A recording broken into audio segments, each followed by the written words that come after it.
Floyd Mayweather had great reflexes. He had incredible hand speed. But that wasn't the real secret. The pattern was his ability to gather information.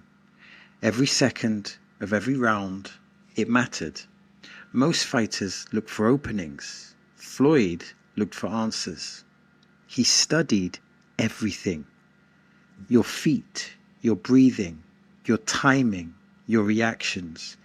Every movement told him something. He wasn't guessing, he was collecting data. Now Andre Berto, he explained it firsthand. He said Floyd even watched the clock during the fight. That wasn't a distraction, it was another advantage. Floyd always knew when to attack. He knew when to slow down the pace. He knew when to finish a round strongly. Then there was the clinch. Many fans, they called it negative. It wasn't. It controlled the fight. It broke rhythm.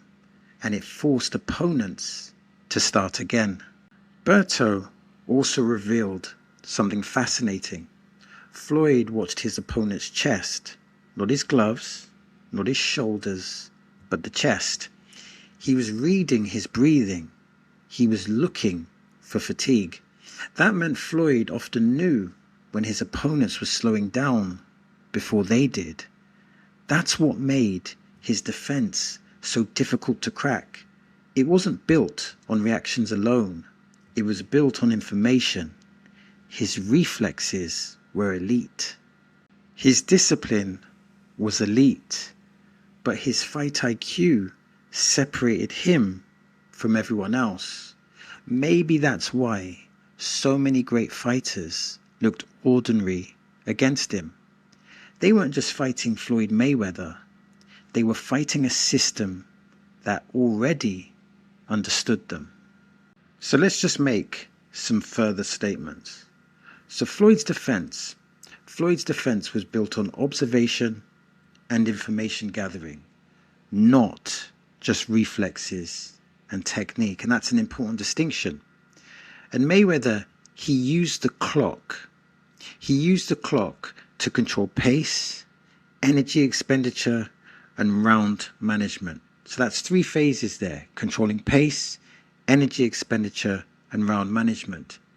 And when it comes to clinching, Floyd, his clinching was a tactical tool. It was a tactical tool which was used to disrupt rhythm and dictate tempo. And Floyd, he studied opponents' breathing. He studied an opponent's breathing patterns to identify fatigue and opportunities. So he wasn't just looking at your feet. He wasn't just looking at the shoulder to determine the trajectory of the punches. He was looking at your chest, looking at your breathing patterns. This is like a form of boxing science, a form of innovation. And against Andre Berto, Mayweather used elite. He used elite defensive skills to neutralize his speed, his power, and his feints. And on top of this, his brilliance was likely the result of both natural talent and lifelong boxing education. So some may say, what is the most prominent aspect? Is it the natural talent or is it the lifelong boxing education? And the answer is probably that it's both. It's the talent and the lifelong boxing education. So if we use the term the Floyd Mayweather Matrix, what do we mean? Perhaps it's a combination of defense, observation, and control. And these elements, that makes Floyd one of the greatest defensive fighters of all time. And he deserves that title. And there's many great defensive fighters in boxing history, but Floyd is definitely up there, if not one of the best. And against Canelo, against the great Canelo, himself a legend, when they fought, Mayweather neutralized his youth, neutralized his size, and neutralized his power through timing, elite distance control. Let me emphasize that, elite distance control, and information processing rather than physical dominance. And there were some truly tremendous counters in that fight. And against Oscar De La Hoya, himself a legendary fighter, Oscar De La Hoya had a great left hook and a great jab. And let's be honest, Oscar De La Hoya's jab and his size in the early parts of the fight, it created problems. But Mayweather, being a fighter with high boxing IQ, he gathered the data. And by gathering the data, he made mid-fight adjustments and gradually took control of the contest. It was a close fight, but this fight symbolized Floyd Mayweather's ability to make adaptations when those adaptations were absolutely necessary. And it's important to recognize that Mayweather's greatest weapon, it's not his shoulder roll, it's his ability to solve opponents in real time, turning every fight into a tactical puzzle with only one winner. And what's funny is that Mayweather is great. He is great at marketing. He understands capitalism. He understands entertainment. But he is also a great fighter. Many regard him as the best, the elite of the elites. His focus and his dedication is absolutely unmatched by many. Many from the outside looking in saw the glamour.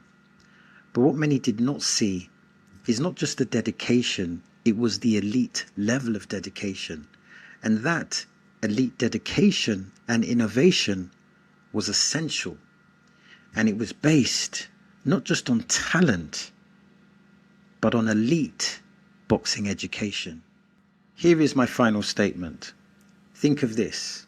Floyd Mayweather didn't just defend punches. He defended information. Every round was an investigation. Every exchange, figuratively speaking, revealed another clue. And by the time his opponents realized what was happening, the fight had already changed. The narrative had changed.